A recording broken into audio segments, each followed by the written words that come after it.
veo que tenemos una clase llena.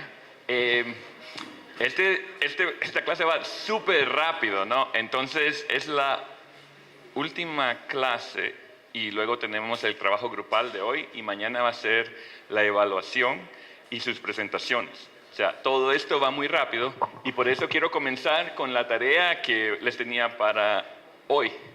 Quiero que todo el mundo saque su tarea y que se la dé a otra persona. Lo que vamos a hacer es corregir a compañeros. Entonces, lo que quiero, su trabajo es corregir el trabajo de su compañero o compañera y luego comentar si hizo algo mal y tal vez poner comentario.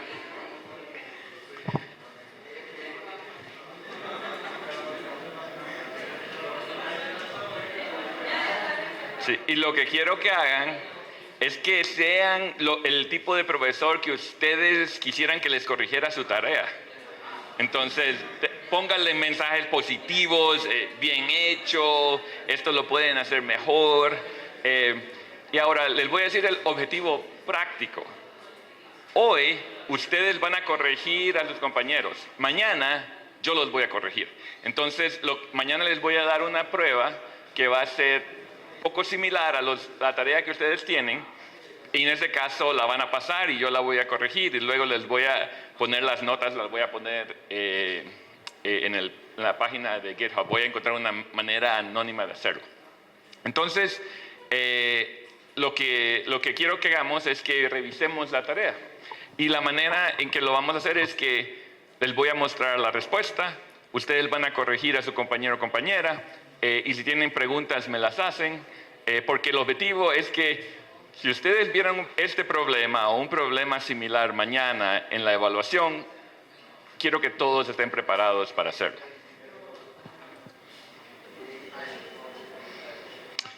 Entonces, el primer problema era considera X una variable aleatoria real con segundo momento finito, encuentra el número fijo C que minimiza esta cantidad. Muestra todos tus pasos con cuidado.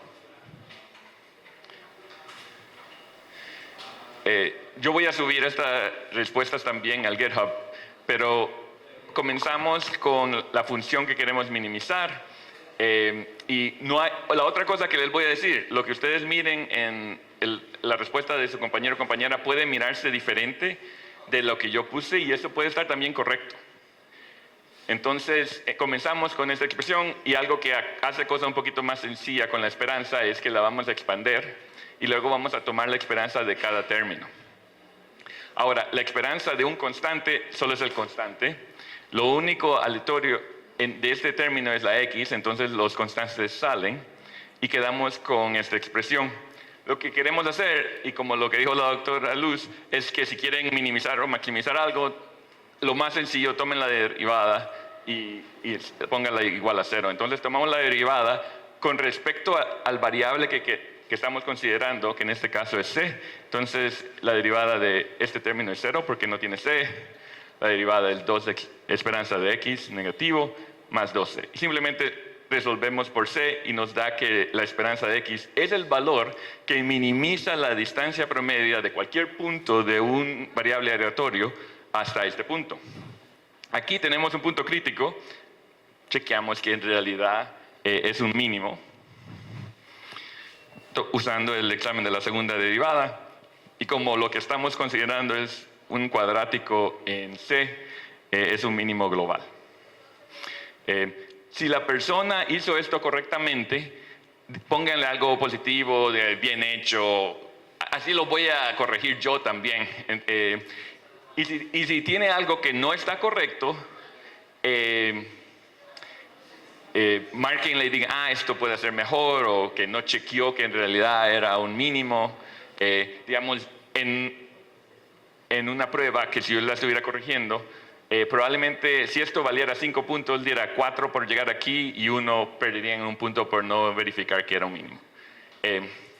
¿Alguien tiene preguntas sobre este problema? Levanten la mano si la persona que ustedes le corrigieron esto lo sacó todo correcto. Fantástico, la mayoría, es lo que queremos. Si todo el mundo saca un 100 en la prueba mañana, yo voy a estar contento. Ahora miremos el problema 2. Tenemos y es igual a una función de x más epsilon, y sabemos que epsilon es aleatorio con esperanza 0 y varianza 1. Y en este caso vamos a hacer que la función x que estamos estimando solo es x. Y epsilon es independiente, distribuido idénticamente, normal con esperanza 0 y varianza 1. Lo vamos a entrenar en 3 puntos y queremos predecir un punto que no hemos entrenado. Y vamos a considerar 2 modelos. Disculpe.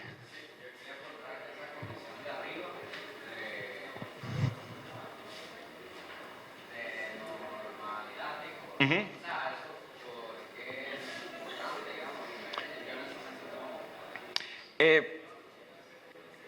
Es buena pregunta. Yo puse más restricciones que lo absolutamente necesario. Digamos, hay restricciones menos restringentes que me darían el mismo resultado. Creo que necesito uncorrelated, no necesito independencia, porque en este momento simplemente estoy viendo el segundo momento. Si lo que me preguntas es por qué específicamente esta condición, hice algo que es bien restringido para que fuera sencillo. Podría haber escogido algo menos restringido que también me daría la misma respuesta. En este momento la restricción era para hacerlo fácil sin tener que pensar mucho en ese aspecto. Buena pregunta.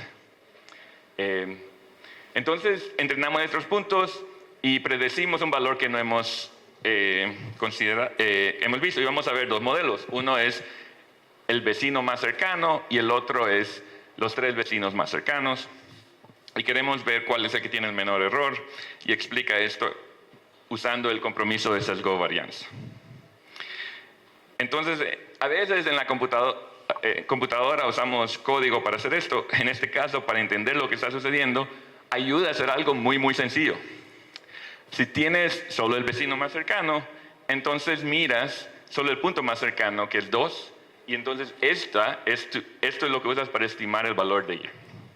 Pero si miras los 3 vecinos más cercanos, solo tienes 3 puntos, ¿verdad? Entonces no tienes más opción que usar esos 3 y los divides entre 3. Ese es lo que hace el KNN. Pero en este caso es importante considerar que cada punto que tú tienes tiene su propio ruido o variable aleatorio. Entonces cuando usas los 3 vecinos cercanos, estimas 2.5 más este término que toma los 3 variables aleatorios y los divide por 3. Si alguien tiene pregunta en cualquier cosa, me dicen. Entonces, lo que queremos ver es cuál de estos 2 métodos es mejor. Y vamos a usar el error cuadrático medio. Y ahora creo que entiendo que alguien dio la respuesta correcta a la primera en clase, porque cuando alguien dijo medio, yo pensaba median, no esperanza, que es posible que hayan dado la respuesta correcta y yo simplemente no la reconocí. Es otra pregunta. Pero entonces, miramos el sesgo, es 0.04, es 0.2 y el cuadrado 0.04. La varianza, como tenemos un solo variable aleatorio, es 1. Entonces, cuando miramos el error cuadrático medio, es 1.04. Luego hacemos lo mismo para los 3 vecinos y miramos que los 3 vecinos están más lejos en sesgo, es 0.03, el cuadrado es 0.09, el sesgo es más grande. La varianza, ahora estamos tomando este promedio de 3 variables, entonces la varianza es 1/3.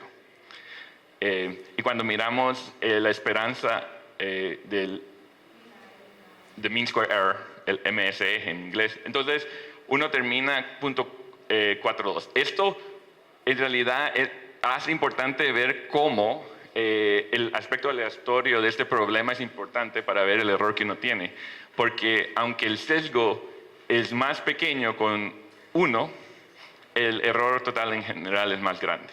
Entonces eso es lo que decimos aquí, que el sesgo del 1,1 es menos que el de 3NN, pero la varianza es mucho más.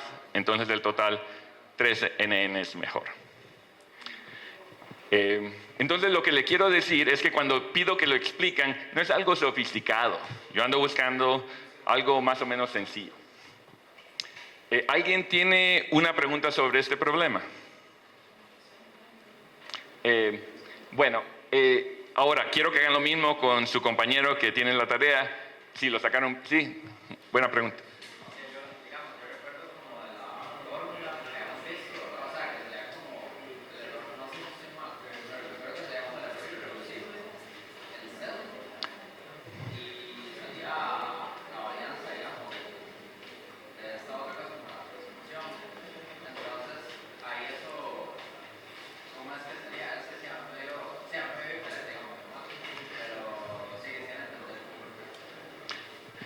Sí, lo que tú estabas diciendo es una muy buena pregunta, ¿no? Porque lo que tú decías, que había un término irreducible. Y es muy buena pregunta porque en realidad está preguntando algo sutil sobre esta pregunta. Aquí estamos viendo nuestro error en estimar Y, la función. Cuando uno mira el error de predicción, está tratando de estimar un valor de Y. Entonces, cuando haces eso, hay un componente irreducible y está el componente de los dos. En este caso, lo que en realidad estamos tratando de estimar es el promedio de Y, y en este caso estamos tratando de estimar un valor específico. Y el valor específico tiene el componente aleatorio, mientras que el promedio, la función evaluada a ese punto, no lo tiene. Sí, voy a tratar de explicarlo un poquito mejor. Aquí estamos tratando de estimar la esperanza de Y. Si quisiéramos estimar un valor específico de Y, incluiría este variable aleatorio, entonces está el extra sigma squared. ¿Entiendes? Excelente pregunta, y si alguien más tiene más preguntas de eso, por favor, háganme. Bueno, entonces,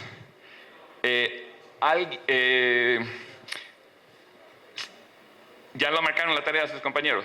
Levanten la mano si las personas que ustedes corrigieron sacaron esto completamente correcto.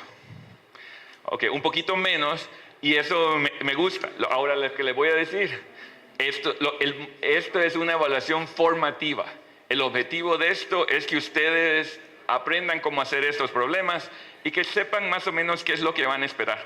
Ahora regresen la tarea a su compañero.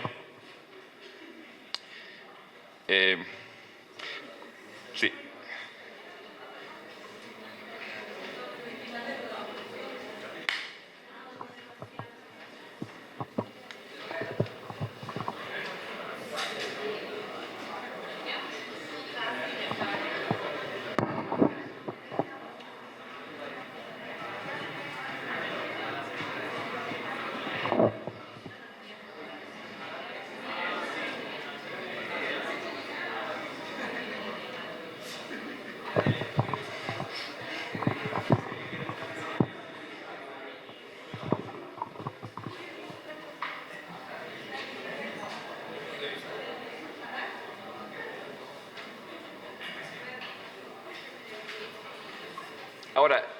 Ahora, ¿qué es lo que vamos a hacer? Lo siguiente, su tarea tenía dos componentes, ¿no? Una era hacer esta tarea escrita y así va a ser mañana. Al principio va a haber un componente escrito y luego va a haber las presentaciones. Entonces, la segunda componente de su tarea es que compartieran conmigo alguna idea que tenían de lo que iban a hacer para su proyecto. Y bueno, yo entiendo que hay compañeros que querían entrar a este cuarto y no había espacio. Entonces, pero aún así voy a ver quién está aquí. Andrei, ¿estás aquí? Vamos a ver. Roselia, ¿estás aquí? Perfecto. Luis Fernando.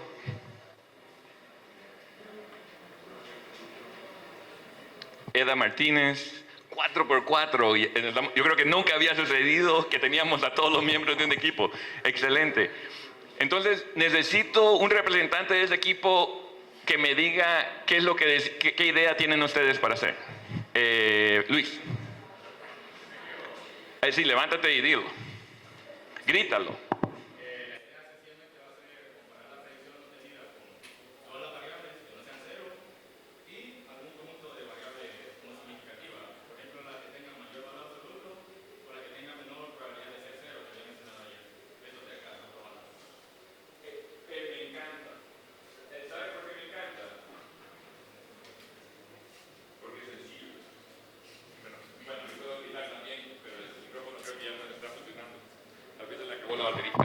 Ahí está de nuevo.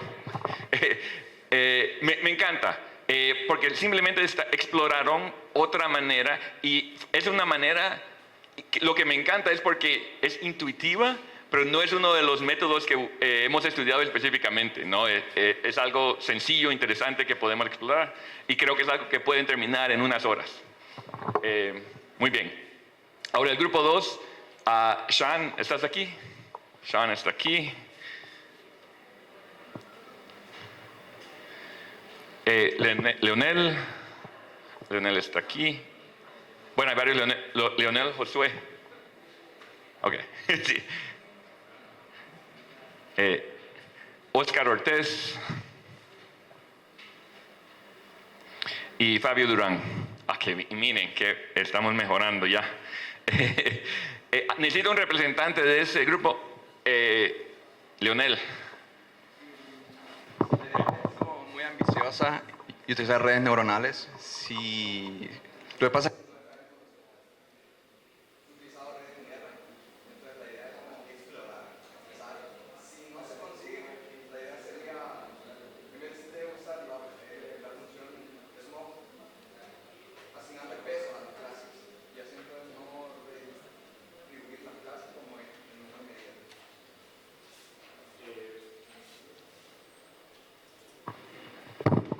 Bueno, voy a decir que me gusta la idea, cambien el orden. O tienen un equipo de 4, pueden poner a 2 en el que tiene más probabilidad de terminar para mañana, que es cambiar la manera que dan el resampling, que es como decir algo como smoke, cambiar eso, poniéndole un peso a lo que están haciendo. Entonces eso me parece un poquito más sencillo. Si nunca has hecho una red neuronal en R, hay dos dificultades ahí. Una, que nunca has hecho una red neuronal en R, aunque el capítulo 10 creo que del libro tiene ejemplos de usar redes neuronales en R, y lo segundo es que cuando haces eso, todavía tienes que escoger los variables. Entonces ese proceso tiene 2 componentes. Uno, cambias el método de estimación y luego aún así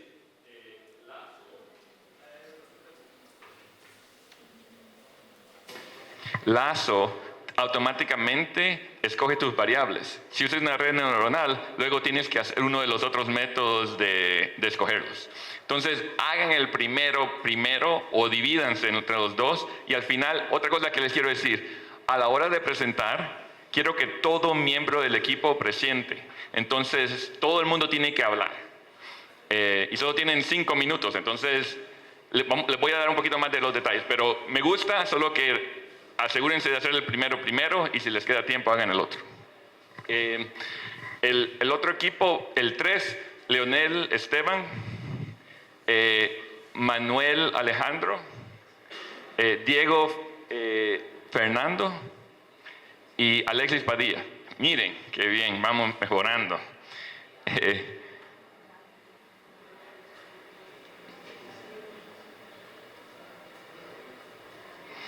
Necesito un voluntario de este equipo que nos diga qué es lo que piensan hacer. Manuel.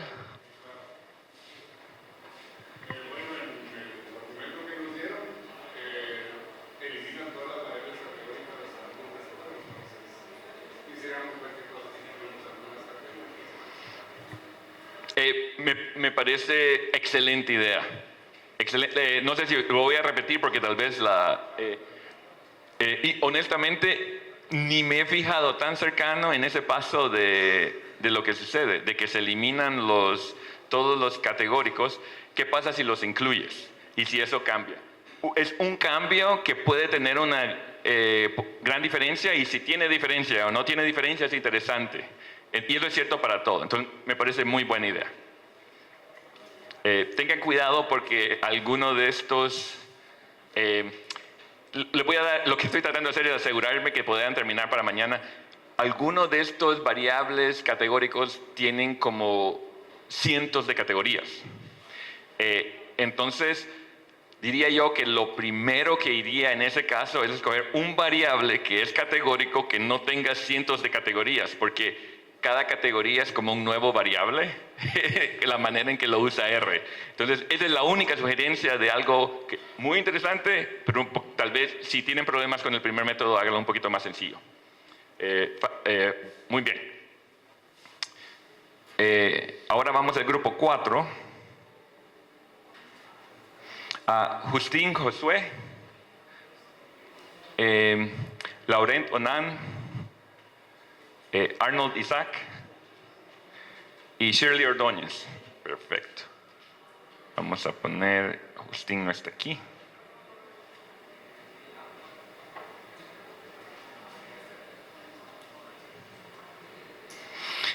Necesito un voluntario de su equipo. Mira, tengo la memoria de una gallina. Lauren. Básicamente, validación, creo, bueno, Lazo ya tiene las 11 variables más activas, creo que son numéricas, entonces reducir a los componentes principales. O comprobar los métodos Lazo. Es muy interesante esto, y es algo que vamos a cubrir en este curso hoy, pero no lo hemos cubierto.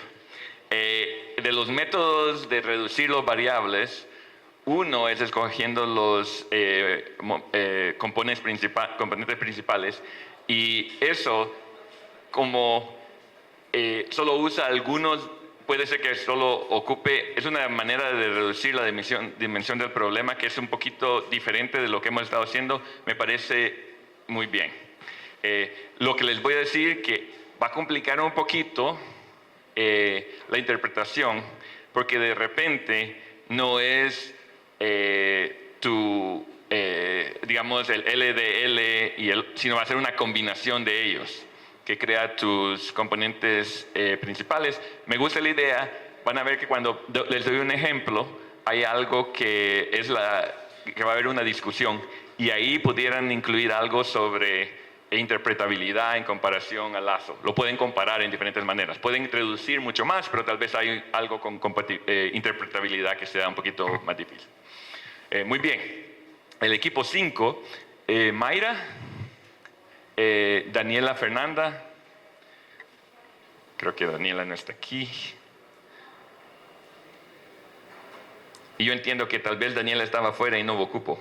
Gerson Ricardo está aquí, perfecto. Y Darwin Hernández. Muy bien. ¿Alguien, un voluntario de este grupo? Recuérdame, ¿cómo te llamas? Gerson. Sí, bueno, trabajo en el grupo, tenía muchas propuestas, pero tenía una idea de ver si el género podía eso,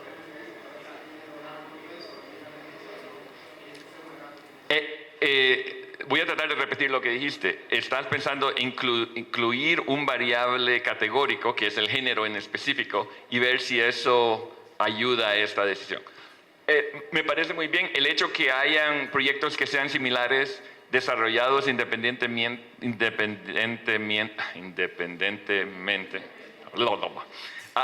Me parece buena idea. Algo sencillo, razonable, que yo no sé la respuesta, me parece bien. El grupo 6, Karen Elizabeth, Edwin Manuel, vamos.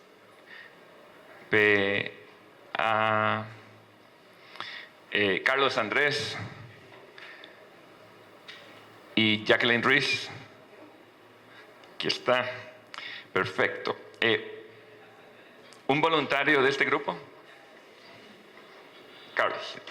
Pues la idea principal de toda la idea que tuvimos es tratar los valores faltantes, ver qué pasaría si en la mayor cantidad eliminamos el dato O ubicamos en vez del valor faltante el valor medio del dato.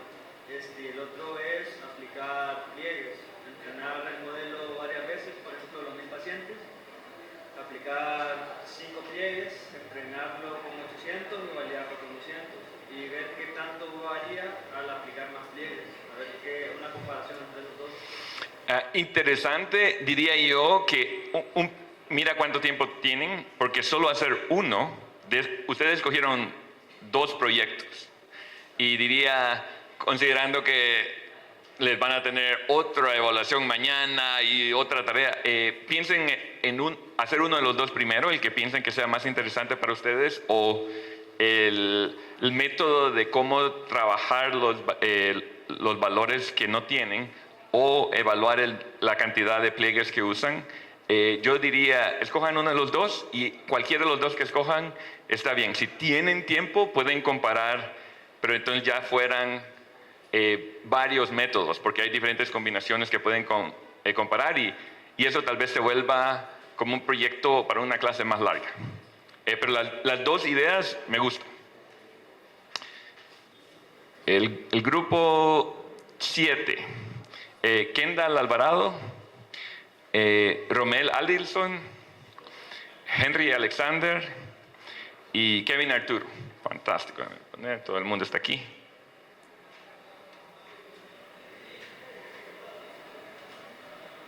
Un voluntario para... Lo que pensamos fue hacer un análisis tanto desde las más influyentes hasta las menos influyentes y analizar resultados. Cuando se refieren a influyentes, ¿en qué sentido dices? ¿Dices con el valor de P o a qué se refieres con influyentes? Con el valor de P. Entonces es como un poquito similar a uno de los otros grupos, de otra manera en que comienzan con el que tiene el más significativo y seguir añadiendo hasta ver cuándo deja de mejorar el método. Me parece muy razonable y creo que es algo que pueden terminar en este tiempo. Yo no sé los resultados de sus proyectos. Yo honestamente tengo curiosidad de ver cómo van a salir. El grupo 8, Carlos Roberto de El Salvador, aquí está. Amy Chicas, Natalie Nicole y Laura Molina. Laura Molina creo que no está.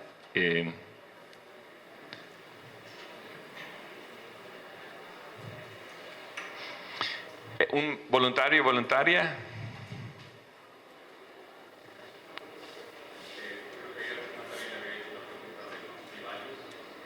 Tienes que hablar un poco más fuerte, tienes que gritar. Natalia ayer había propuesto lo de analizar los bivallos, Ujú. variables. Entonces, antes de que Lazo se deshaga de todas las variables que no son influyentes, habíamos pensado en usar otra regularización, como la RICH. Entonces, esa hace que los coeficientes sean más cercanos a cero, pero no desaparecen. Entonces, bueno, podríamos analizar. Eso lo tengo que pensar un poquito más, porque habían 2 cosas que mencionaste.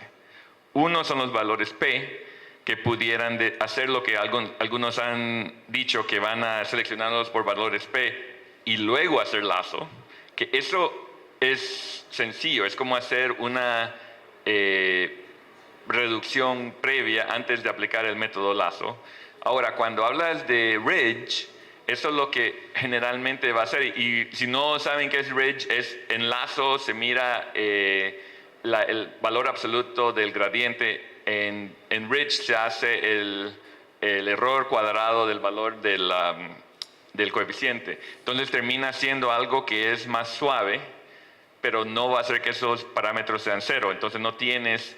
pero cuando haces eso... eso crea, eso estima si alguien va a ir o no va a ir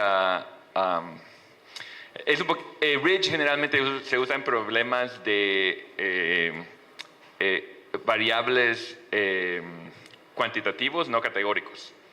Entonces, no estoy seguro cómo funcionaría eso. Lo que yo les sugeriría, piensen cómo funcionaría eso y quieren algo que va a funcionar, es lo que habían dicho primero, hacer una restricción de valores de P y seguir con lazo. Eso sería interesante también y combina algo que se ha sugerido con algo nuevo. Si tuviéramos un semestre, este proyecto hubiera sido por todo el semestre. Entonces lo estamos haciendo así. Esas conversaciones ayudan a dirigir un poco el trabajo para que termine a tiempo. Para el grupo 9 tenemos a Jennifer, a Olga Michelle, Kevin Alberto y Javairi Nazaret. Fantástico. Todo el mundo presente.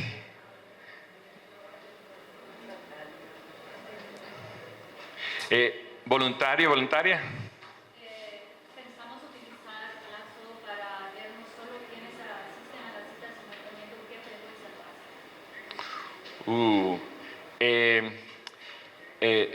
Ahora voy a tratar de pensar en estos.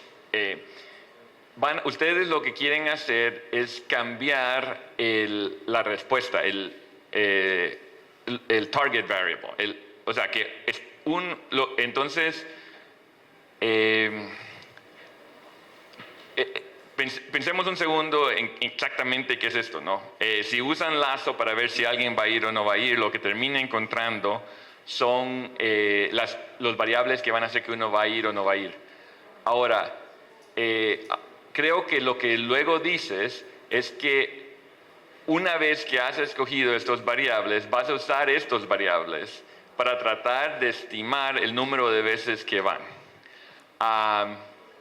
Interesante, porque es como un segundo uso, es como la aplicación de lo que encontraste en el primer proyecto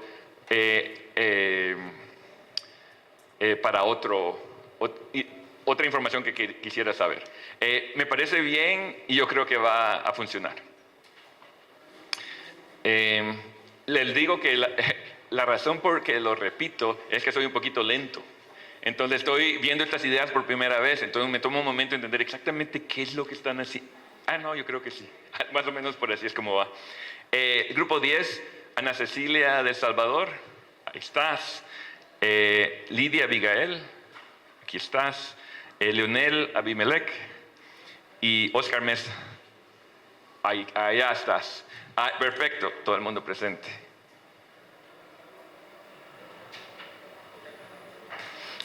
¿Voluntario, voluntaria? Un poquito más fuerte. Bueno, nosotros vamos a utilizar la regresión logística. Bueno, el modelo por defecto utiliza un umbral de 0.5. Un umbral de 0.5, entonces nosotros es una probabilidad. Entonces, cuando la probabilidad es mayor de 0.5, o sea, el modelo de regresión logística utiliza un umbral. O sea, la variable de respuesta es una probabilidad.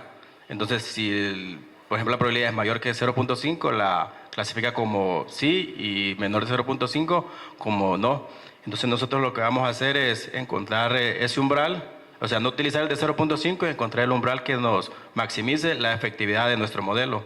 O sea, en lugar de tomar 0.5, tomar 0.6 o 0.55 y quedarnos con el que nos dé la mayor efectividad del modelo. Ahora, aquí es donde me vuelvo yo el que maneja el grupo de consultoría. El hospital lo que nos pidió es qué variables son más importantes, ¿no? Entonces, lo que ellos quieren saber es qué variables son más importantes. ¿Cómo es que tu método ayuda a seleccionar cuáles son las variables más importantes?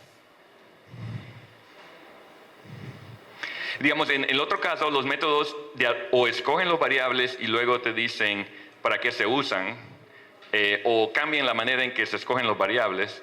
Pero yo le diría a este equipo que ese problema es interesante si estás diciendo, bueno, queremos predecir.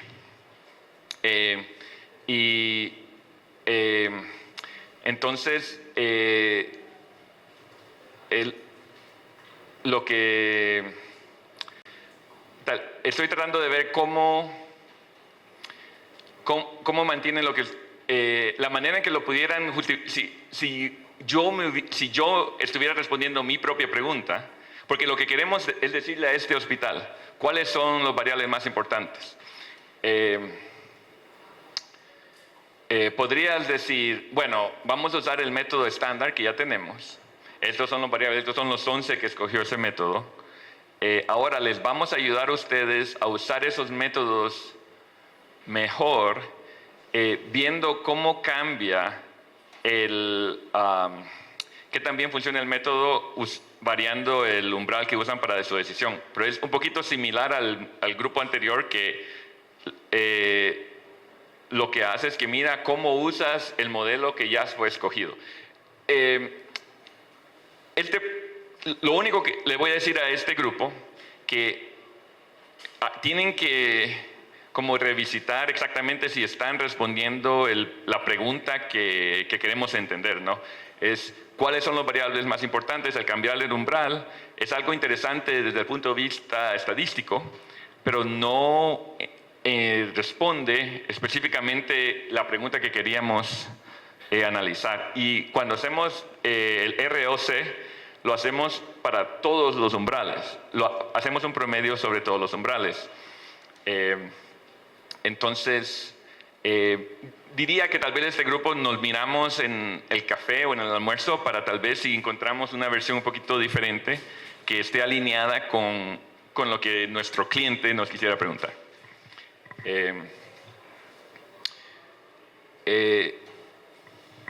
El grupo 11, Melvin Ernesto, Ana Paola, Jorge Alberto y José André. Perfecto. ¿Un voluntario, voluntaria? Bueno, en este caso no definimos ahorita de todo cómo jugar con las variables o ver qué eliminar para ver cómo afecta eso a la predicción. Pero lo que sí vimos, estaba discutiendo con Jorge, era tal vez, parece que mencionó que no sabe si los datos estaban normalizados o no. Sí. Entonces, tal vez verificar eso y si no lo están, ver la forma de normalizarlo y ver cómo afecta eso, o también ampliar el conjunto de datos, ya sea por la media o no por media. Voy a tratar de repetir, creo que lo que tú dijiste. Lo que quieres ver es si se obtiene el mismo resultado, en qué variables son importantes dependiendo de la normalización. Y algo que pudieran hacer es si están hay diferentes maneras de normalizar.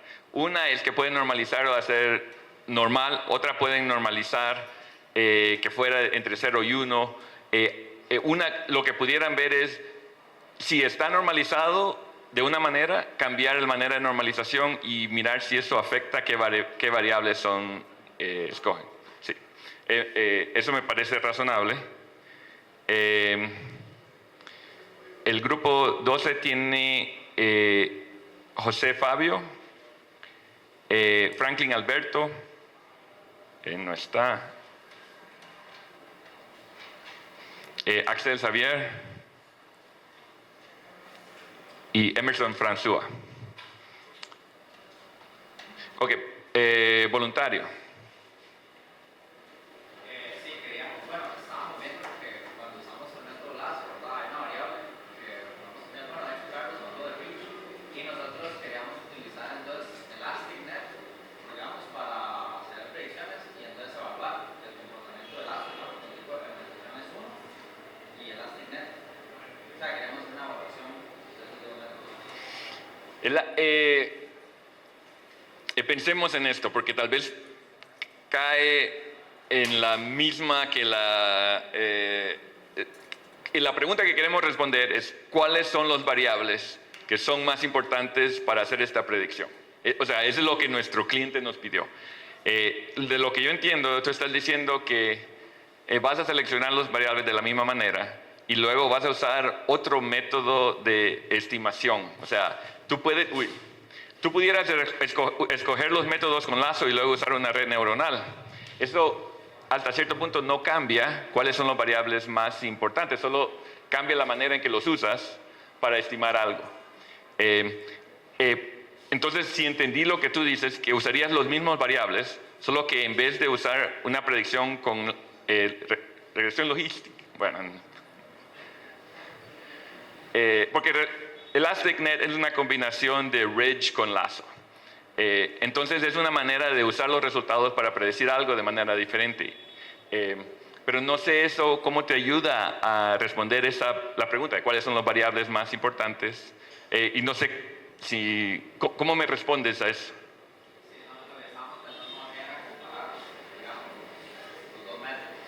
Pero ElasticNet no te... ahora les voy a hacer esto es algo que yo tal vez no sé. Tu método de ElasticNet me va a dar otro set de variables que me va a decir que son. Entonces, muy bien. Pero asegúrate que sabes cómo hacerlo. Y les voy a hacer esa pregunta a este grupo. ¿Saben ustedes cómo hacer eso? Porque obviamente no es muy obvio para mí porque ElasticNet no va a ser variable cero.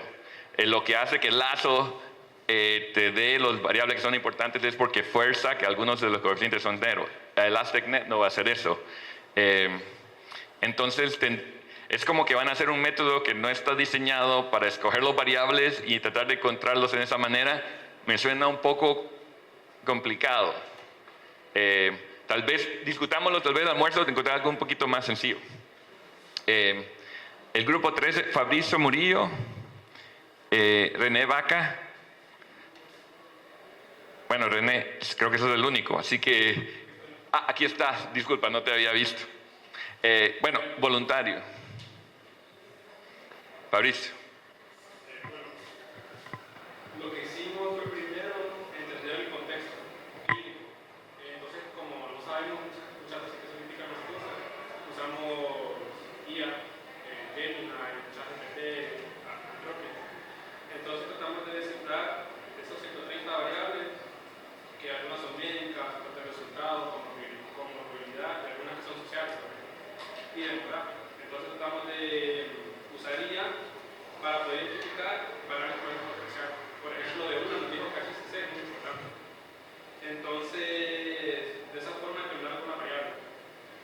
En base a eso, armamos una lista para saber, por ejemplo, hacer una lista para tener como reactividad, por así decirlo, para saber si alguien va a ir a emergencia o a datos reactivos, por ejemplo, a HCC.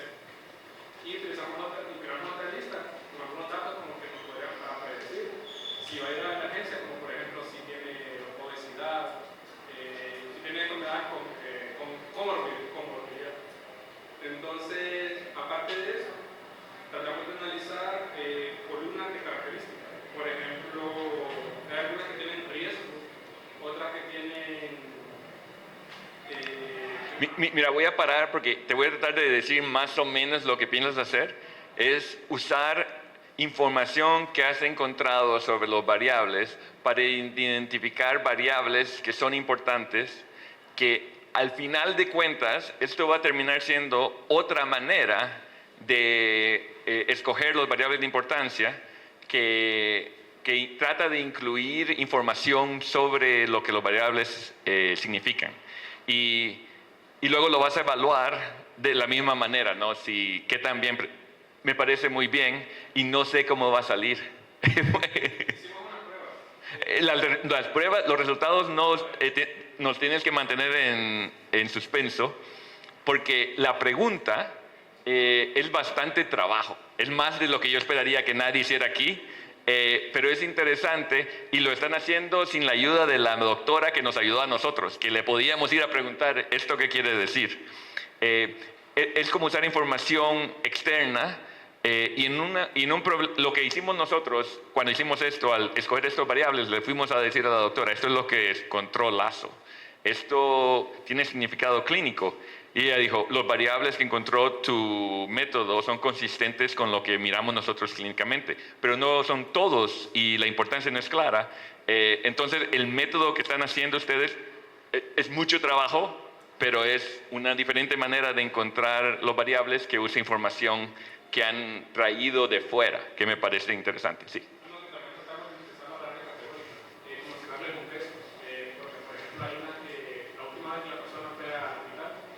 Puede ser como un psicólogo, fisicoculturista, o darle un peso para ver si aporta algo. Sí, ellos están haciendo un proyecto que pudiera tomar un año.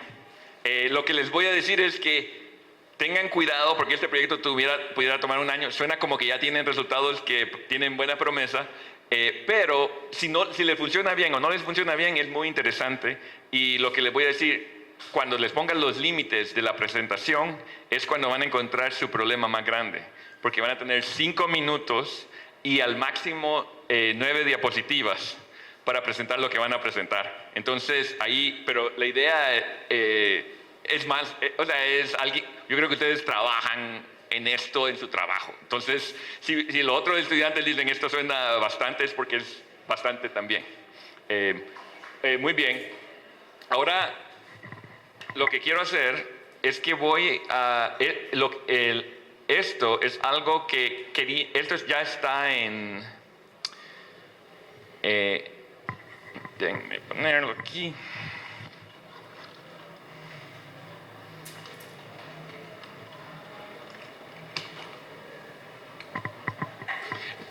Y disculpa que te paré en medio de la discusión. Podemos discutir los resultados iniciales en el almuerzo.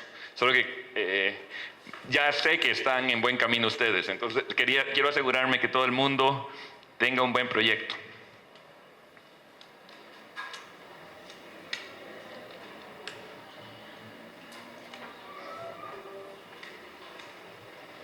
Ahora, esta ya está en GitHub y es algo que bueno, yo lo hice esto hoy en la mañana.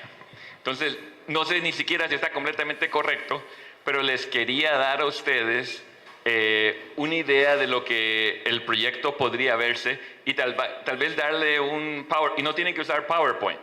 Pueden usar Beamer, lo que ustedes quieran para la presentación, pero lo traté de hacer lo más sencillo posible. Y mi hermana es oncóloga, es Marcela N. Pineda.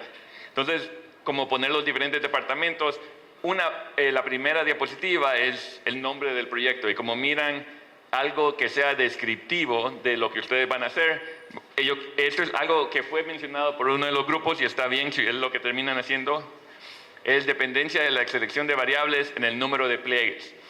Habíamos escogido 10, pero ¿qué pasa si escogemos 5? ¿Qué pasa si escogemos 20? ¿Eso cambia los variables que consideramos o no? Es algo que yo no sabía y que quería y creo que lo podía hacer en unas horas. Y luego, algo que yo sugeriría es que dieran un poco de background, de contexto, gracias, sobre lo que van a hacer. Entonces, porque van a haber gente en la presentación final que tal vez no ha estado en la clase, que tal vez no entiende, entonces quieren dar un poquito qué es lo que están haciendo. Entonces yo hablaría sobre la validación cruzada y cómo uno puede escoger el nombre de los pliegues. Y aquí tenemos una de 5 pliegues, pero ¿por qué no hacer 10 pliegues o 20 pliegues? Y también puse el único cambio que yo hice, y como les digo, esta no es una clase de programación. Hay gente aquí que sabe más de programación que yo. Entonces yo escogí algo como para que alguien que nunca había hecho programación, ¿qué es lo que haría? Tengo algo que ya corre, solo tengo que averiguar cómo cambio el número de pliegues en el archivo que tengo y aquí lo pongo aquí. Es el único cambio que hice y ahora puedo controlar si uso 5 pliegues, si uso 10 pliegues, si uso 20 pliegues. Y es lo que explico. Y luego estos son los resultados. Entonces, eran 10 lo que se usa en el código. Y eso termina en un lambda, el peso del lazo, que es 0.01. Y estas son las 11 variables que escoge. Entonces, solo para ilustrar una variable, pongo que la primera variable es Active Medications, que es lo que les había mostrado yo para visualización. Y que el peso que tiene es 0.0436. Y luego están las otras 11. ¿Qué pasa si hacemos 10 pliegues? Miren que Active Medications ahora es la segunda y este HCC se vuelve la primera, pero las dos, en este caso HCC es la quinta, cambia del orden, pero también están incluidas.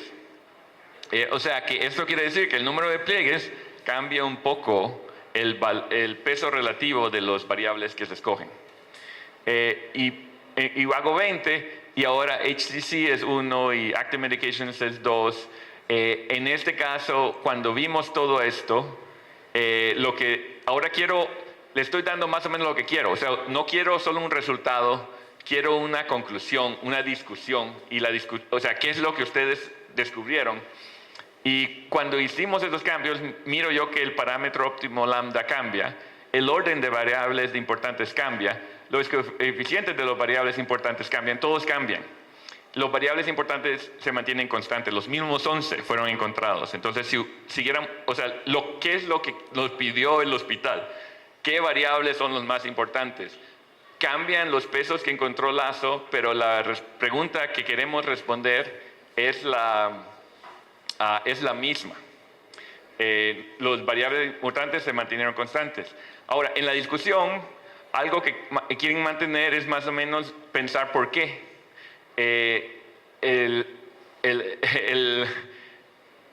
Hay un proceso aleatorio cuando uno escoge los pliegos.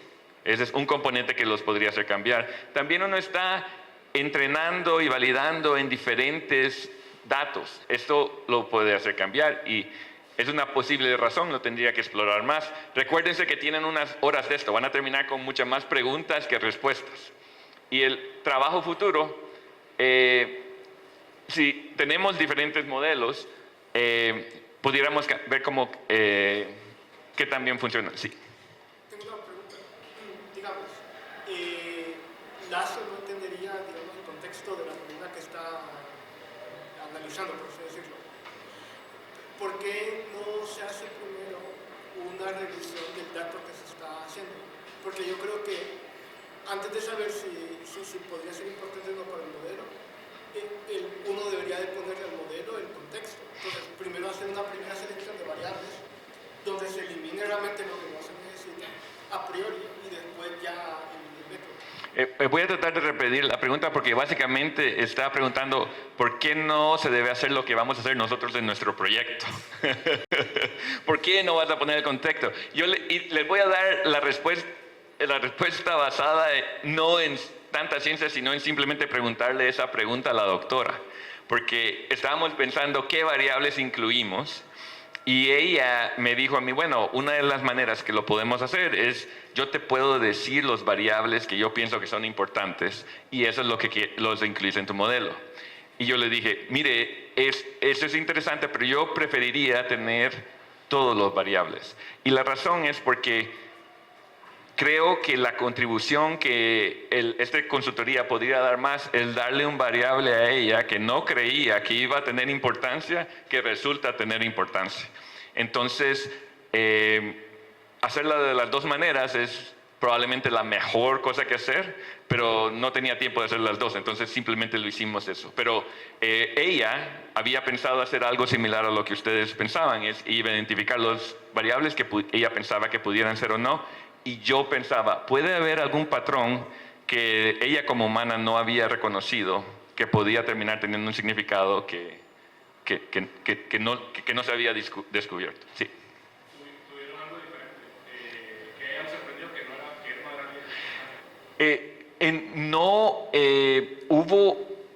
bien? Cuando presentamos los resultados, ella dijo, todos estos son cosas razonables. Y el HCC tiene que ver con una medida que ellos tenían, que ella pensaba que definitivamente funcionaría, pero no hubo una gran sorpresa para ella. Y ahora les voy a decir completamente por qué ahí paramos, no lo seguimos mucho. Lo que ustedes ven es la primera etapa de un proyecto que probablemente va a tomar años. Entonces, la segunda etapa es refinarlo. Y ahí es donde creo que ella va a empezar a ver más cerca en qué es lo que va a suceder. Los datos que ustedes vieron tienen la edad de los pacientes que está mala. Entonces, ella dijo, esperemos a que tenemos mejores datos que tengan la edad correcta y ahí consideramos más profundo cómo seguimos con este modelo. Entonces, la otra cosa que quiero, si pueden ver a dos de los coordinadores de esta EMALCA, la última diapositiva que yo quiero es una foto de grupo. Entonces quiero que las personas del grupo se tomen una foto y la última que presenten son ustedes dos, o trabajando en sus computadoras, o que salieron a un parque o con las mariposas, no sé. Quiero evidencia que las 4 personas de este grupo estuvieron juntas.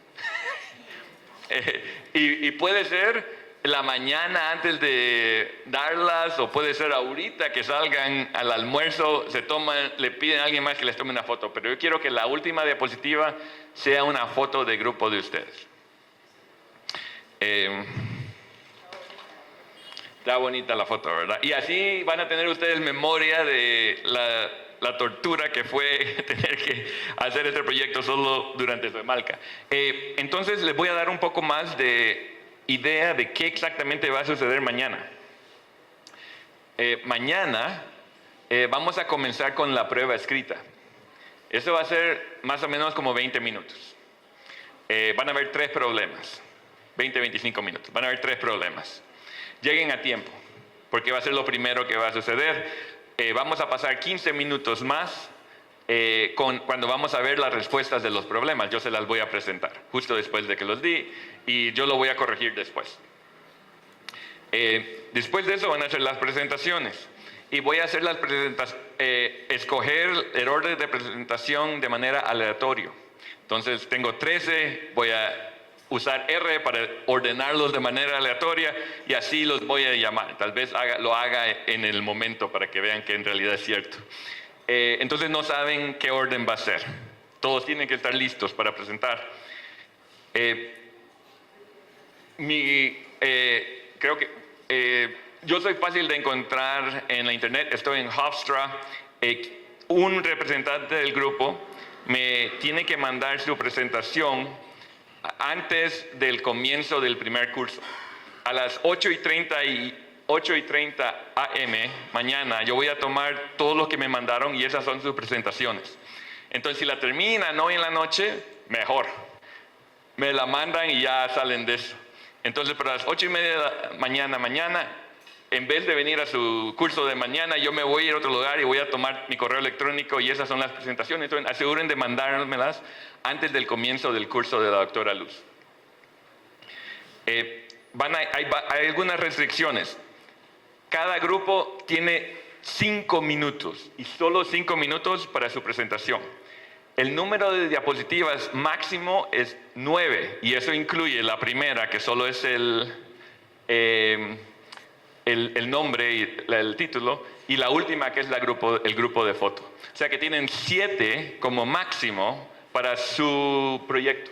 Yo usé 5, porque en mi experiencia 1 minuto por diapositiva es más o menos el paso que uno puede hacer a modo que la gente le entienda. No quiero que ustedes hablen tan rápido que no entendí lo que dijeron. Entonces, menos es más, y este archivo está en el GitHub. Entonces, si quieren tomar esto, o si ustedes tienen su propia manera de hacerlo, está bien, pero pueden ser menos diapositivas, solo que no pueden ser más de 9, y la primera es el título y la última es el grupo de foto. La otra restricción es cuando presenten, todos los miembros del grupo tienen que presentar. Si alguien está absente, yo entiendo que eso puede suceder, pero todos los que están presentes tienen que presentar. Así que divídanse qué diapositiva va que presentar quién, y más o menos sepan cómo presentarlas todas en caso alguien tiene dificultad llegando, llega tarde. O sea, yo sé que puede suceder. Entonces, prepárense para eso. Entonces, ¿qué es lo que se da mañana? Prueba, soluciones de prueba, presentaciones, máximo 9 diapositivas, 5 minutos. A los 4 minutos yo voy a levantar mi iPad, un papel que va a decir les queda 1 minuto. Y si se pasan de los 5, los voy a cortar. Porque si no, no almorzamos. Entonces asegúrense que puedan terminar la presentación en 5 minutos. Más o menos por eso lo hice, y les doy un ejemplo. ¿Alguien tiene cualquier pregunta de lo que va a suceder mañana? Excelente. Entonces lo que vamos a hacer ahorita, lo que yo tengo planeado para hoy, es primero terminar las lecciones teóricas. Y ahora que miren las lecciones teóricas, pueden pensarlo en contexto de lo que tal vez van a hacer mañana. Si es posible, vamos a hacer los laboratorios. Si tienen su computadora, úsenla para hacerlos juntos. Y si no tienen su computadora, se los voy a demostrar. Los laboratorios de el capítulo 4, 5 y 6. Entonces, esto es lo que vamos a hacer entre hoy y esta hora que nos queda en la mañana y la hora del trabajo grupal.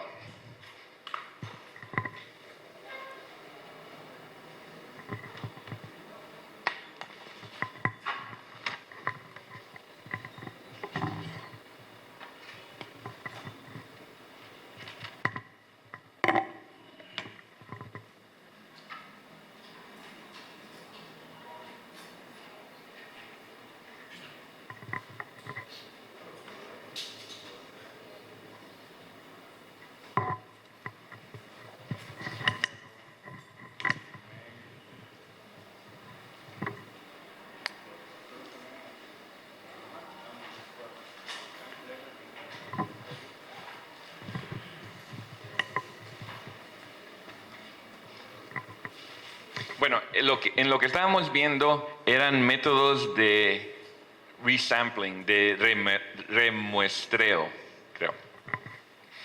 Entonces, algo que simplemente vamos a comenzar repitiendo algo que ya hemos visto, es la diferencia entre el error de entrenamiento y el error de examinación y ver en realidad cómo cambian estos dependiendo a diferentes factores, ¿no? En este caso, discutimos cómo cambiaban con respecto a la complejidad del método. Y por complejidad nos referíamos más que todo a el número de parámetros, la flexibilidad del método para representar una función y balanceada con la varianza de estimar los parámetros. Entonces lo que vemos es que si el método es bien simple, tiene alto sesgo, porque no puede capturar los cambios de la función muy bien, pero tiene baja variabilidad con respecto al set de entrenamiento. Y si el método es muy complejo, tiene muchos parámetros, entonces puede representar casi toda función, pero tiene alta variabilidad con respecto a estimar los parámetros cuando se cambia el método de entrenamiento. Entonces hay como un balance entre los dos donde se minimiza el error de predicción. Y eso depende de cuántos datos tiene usted de entrenamiento, la complejidad de la función que uno tiene que estimar. Entonces, estábamos hablando aquí de maneras de predecir el error de predicción, y hay métodos que están basados en información teórica, porque si uno simplemente aumenta la complejidad del método, el número de parámetros, el error de entrenamiento siempre va a bajar, porque tiene más parámetros, puede describir algo más flexible. Pero cuando tiene que generalizarlo, esto hace que el error de predicción sea peor. Entonces hay métodos que dice algo tan sencillo como reducir, está el efecto el error que uno ha obtenido en el método, en el dato de entrenamiento, y restar el número de parámetros que usted usa. O sea, algo que hace que usar menos parámetros es mejor. Y es diferentes maneras de incluir el hecho que usar más parámetros no lo hace tan bien generalizable que resulten estos métodos. La otra manera, que es la que hemos hecho más énfasis aquí, es usando un set para entrenamiento y otro set para validar. Y este es el método de validación, ¿no? Que vamos a tener un set de entrenamiento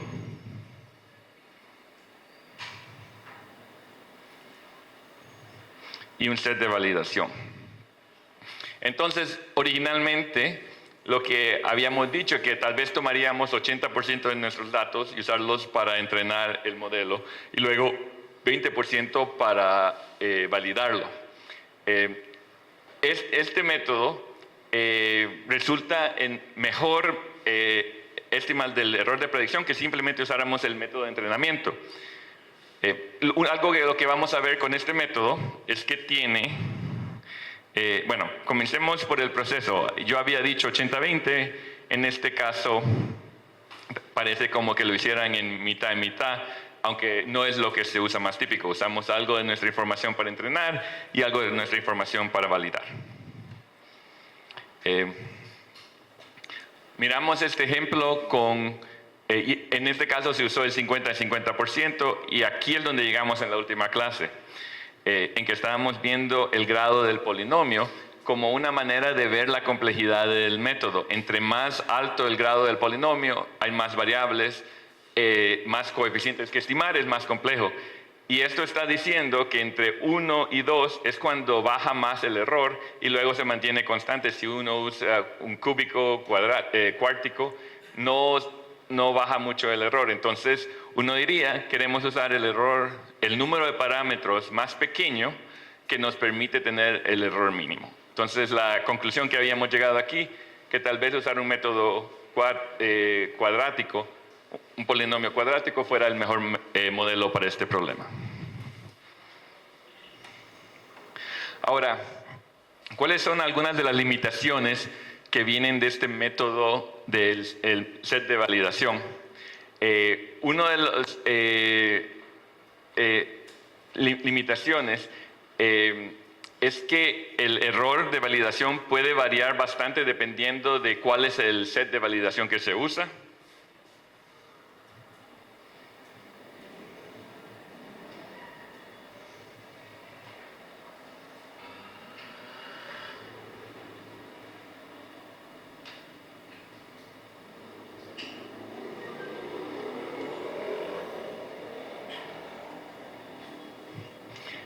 El otro método es que en este método solo algunas de las observaciones se van a incluir en el set de entrenamiento. Entonces estamos usando menos de las observaciones que tenemos.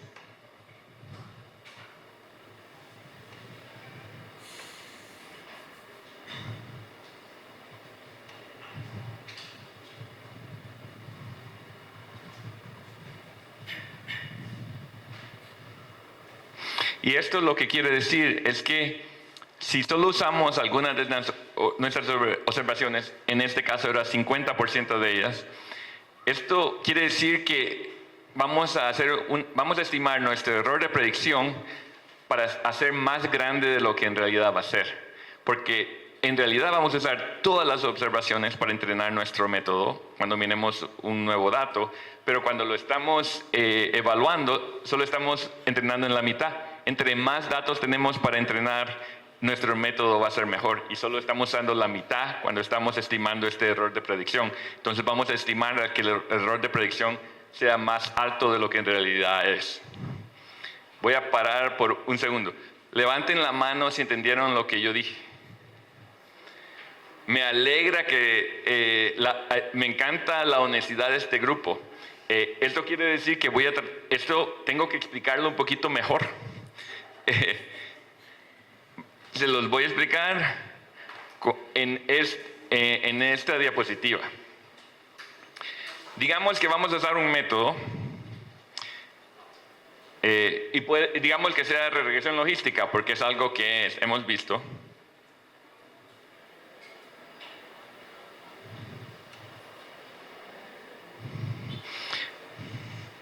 Y les voy a dar dos posibles métodos, método A y método B. A usa el 100% de los datos y B usa el 50% de los datos para entrenar.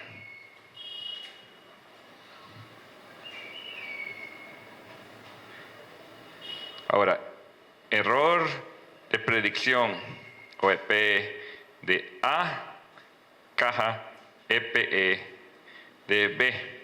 Las opciones es más, menos, igual. Ahora, hay gente que entendió lo que yo dije. Ahora esta pregunta es para la gente que no entendía lo que yo decía. ¿Alguien me puede decir si pongo aquí más, menos o igual? ¿Cuál de estos métodos tiene mayor error de predicción? ¿Algún voluntario, voluntaria, alguien valiente que no era de los que ya había entendido desde antes? Bueno, en estos casos le pregunto a la persona que se sentó más lejos de mí que, disculpa, ¿cómo te llamas allá en la esquina? Ay, tiene que gritarlo porque tengo mal oído. F. A ver.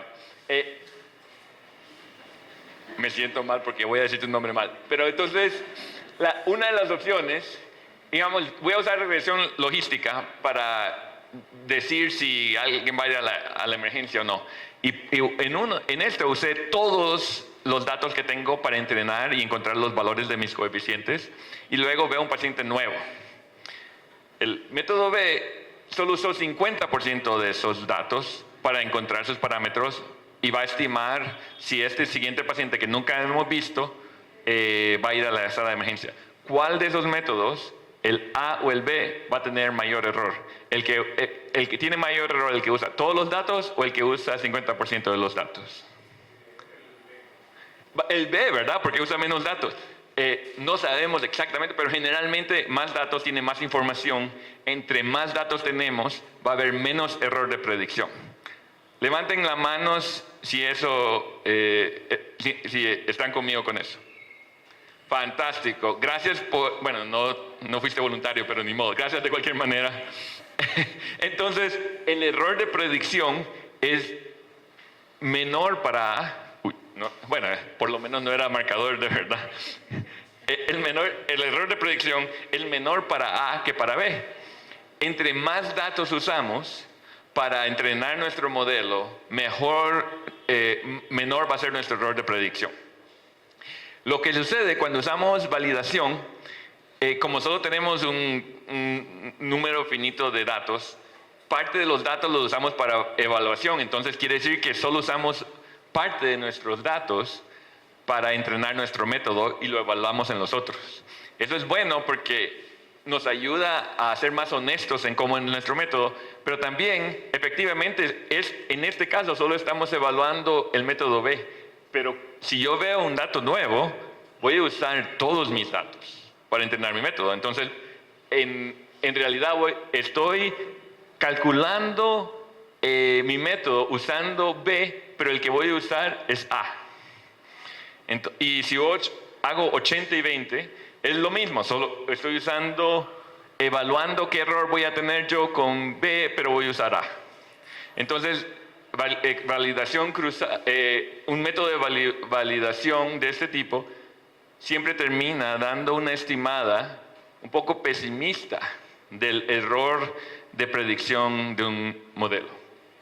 Levanten si eso me siguen. Estamos mucho mejor que la vez pasada. Y bueno, es un poquito...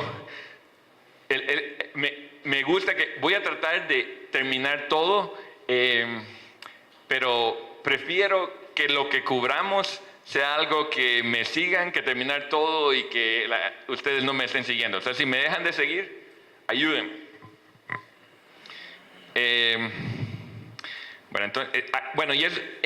Lo que acabamos de revisar es exactamente este componente, que decimos que el error de validación es algo pesimista con el error que en realidad tendremos cuando miramos un nuevo dato.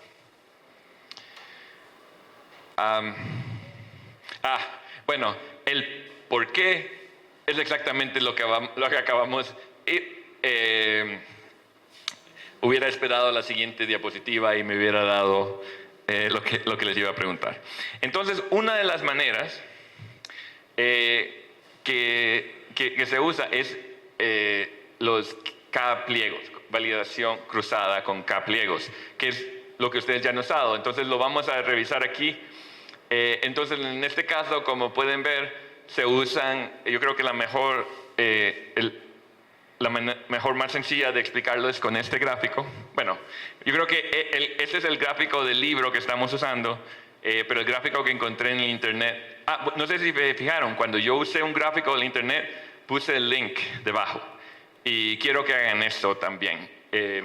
No creo que nadie está haciendo, si usan algo que encontraron en un libro web, pongan una citation. Se mira más profesional la presentación, hasta pueden poner el libro que estamos usando, si están usando una de esas técnicas, se mira más científico, es bueno que empiecen a hacer. Otra cosa pequeña, usen, bueno, esto tal vez, en su nombre, no sé si se fijaron, yo puse mi segunda inicial y la segunda inicial de mi hermana, porque resulta que hay un montón de Ángel Pineda, pero Ángel R. Pineda hay muchos menos. Entonces, cualquier publicación que hagan ustedes o presentación, en general, pongan la inicial, porque así los separan de todas las otras personas. Otra cosa. Entonces, lo que hacemos en la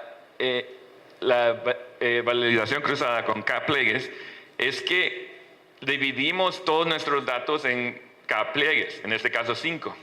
Y lo que hacemos es que en este caso entrenamos en los 2, 3, 4 y 5 y validamos en 1. Ese es un pliegue. En el segundo pliegue entrenamos en 1, 3, 4 y 5 y validamos en 2. El segundo pliegue. El tercero entrenamos en 1, 2, 4 y 5 y validamos en 3. Eso nos da 5 estimaciones de cómo vamos a hacer en la predicción, y lo que nos ayuda es a bajar un poco la validación cruzada ayuda es a reducir la dependencia de exactamente cuáles fueron los datos que hicimos para entrenar y para validar. Ese es uno de los problemas del validation setup, del método de validación. Entonces, esto, de las cosas que reduce, eso es lo que reduce, la dependencia en exactamente cuáles son los datos que usamos para entrenar y para validar. Y este es básicamente los detalles de lo que acabamos de decir. Tenemos los 5, la predicción de 5 pliegues, y luego básicamente tomamos el promedio de esas 5. Y eso es lo que nos da, lo que nosotros vamos a usar para estimar el error de predicción. Este es un pequeño detalle, pero si se usan n pliegues, si usas básicamente dejas una afuera, es un caso especial de este método. Es leave one, deja uno afuera, validación cruzada. Creo que esta no era exactamente la versión, siempre tengo varias versiones de las notas, y creo que subí nuestra, porque esta es un caso especial que yo pensaba que ella había borrado estas diapositivas, entonces las voy a simplemente pasar. Algo que sí les quiero mostrar, aquí el azul estos son datos simulados diferentes, el azul es la realidad, y lo que estamos viendo en anaranjado y dash son dos métodos de validación cruzada. Entonces, lo que les quiero mostrar es que este método no es perfecto, ¿no?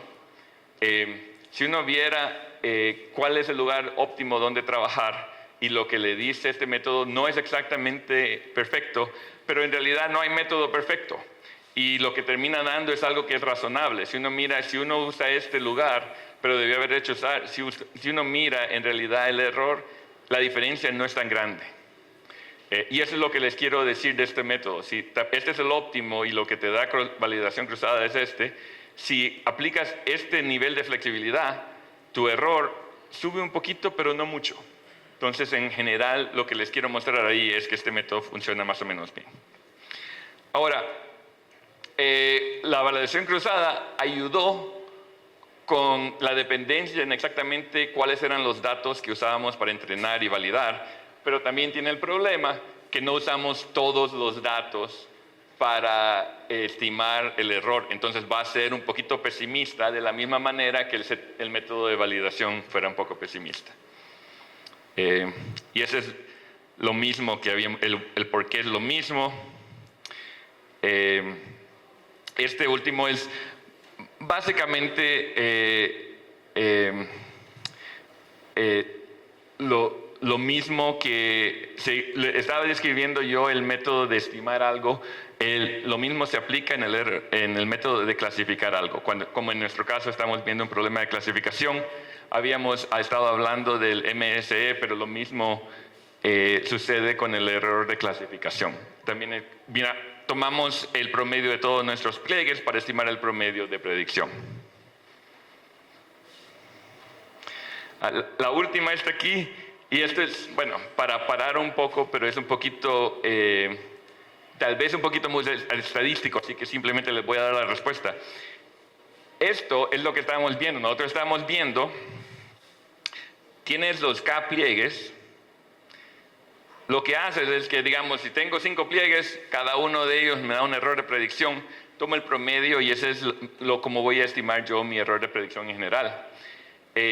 Aquí te da una manera de estimar no solo el error de predicción, pero el error estándar. Así se dice. Sí, gracias. Desviación estándar, gracias. Entonces este método, porque no solo tenemos un error de predicción, sino tenemos varios errores de predicción, podemos no solo estimarlo, pero también estimar el nivel de incertidumbre de lo que estamos estimando, como la desviación estándar. Y esto sirve mucho, pero esta desviación estándar no es exactamente apropiada o válida. Ahora, esto es un poquito para la gente más estadística aquí, pero si digamos tenemos 5 pliegues, cada uno me estima el error, simplemente tomo la desviación estándar de esos pliegues. Alguien me puede decir, aunque esto sirve mucho, ¿por qué no es exactamente válido?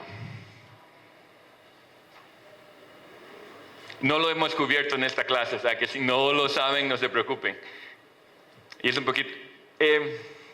Esta definición asume que cada uno de lo que está estimando es independiente. Pero cuando hacemos validación cruzada, hay partes de los datos que se comparten en cada manera de estimar. Entonces, para hacerlo apropiadamente, tendríamos que tomar en cuenta la correlación de los estimados, y eso no es algo que vamos a hacer en esta clase. Pero eso es lo que termina este capítulo de las notas. Y como siempre los voy a subir hoy en la noche, nos queda uno más. Y este uno más es básicamente... Sí, disculpa. Creo que lo mencionó, que dijo de que primero entrenaba el modelo, conseguía los parámetros y todo eso, y después el que usaba ya de verdad era con todos los datos. O sea que, digamos, usted le piden el modelo mañana cuando salga el hospital ya para una nueva producción, así. Usted antes de serializarlo lo entrena de nuevo con todos los datos y eso ya se puede usar. Entonces no se corre el riesgo ahí de que al introducir más datos de generalizarlo y hacer su ajuste, o de introducir más datos y hacer sobreajuste. Voy a tratar de repetir tu pregunta porque es buena. No, lo que yo estaba diciendo, yo estoy en lo que hicimos, estábamos encontrando los variables que eran más importantes, ¿no? Y lo hicimos usando un método de validación cruzada que solo consideraba, creo que era K es 10, o sea, 90% de nuestros datos cuando lo estaba desarrollando. Entonces, la manera en que nosotros lo hicimos, la validación cruzada era una manera de estimar el error de predicción a modo de ver qué variables eran las que vamos a incluir en nuestro modelo. Ese error que estimamos es probablemente un poquito pesimista, el error sea un poquito menos. Ahora, cuando vamos a utilizar el método, no usamos 90% de los datos, usamos 100% de los datos. Y ahí los variables que vamos a terminar usando van a ser los 11, digamos, que fueron los que escogimos. Ahora, creo que la pregunta que estás diciendo es que, porque ahora estamos usando todos los datos, si corremos el riesgo de sobreentrenar. Ahora, la ventaja es que usamos menos datos y ahora vamos a usar más datos Entonces, pero con el mismo modelo. Entonces, en realidad, entre más datos usas en tu entrenamiento, menos riesgo tenés de sobreentrenar. Entonces, lo que sucede es que te hace un poquito menos dependiente a sobreentrenar porque estás usando más datos en tu set de entrenamiento cuando lo usas para usarlo. No sé si respondí tu pregunta. Excelente. Bueno, esto va, pero así, tenemos media hora, la vamos a usar. Ahora, esto es lo que ustedes están haciendo.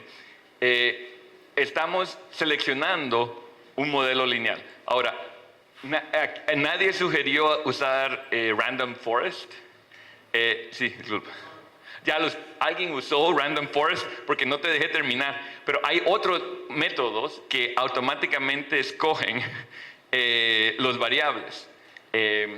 Entonces, tengo aún más curiosidad de cómo va a salir, pero si ustedes no han trabajado en esta área, no se preocupen, que no es lo que yo espero. Pero lo que sí creo que es muy importante es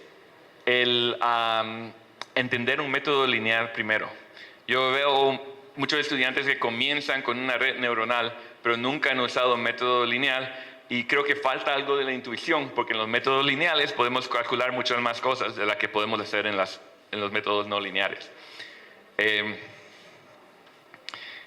Lo mejor, claro, es conocer los dos.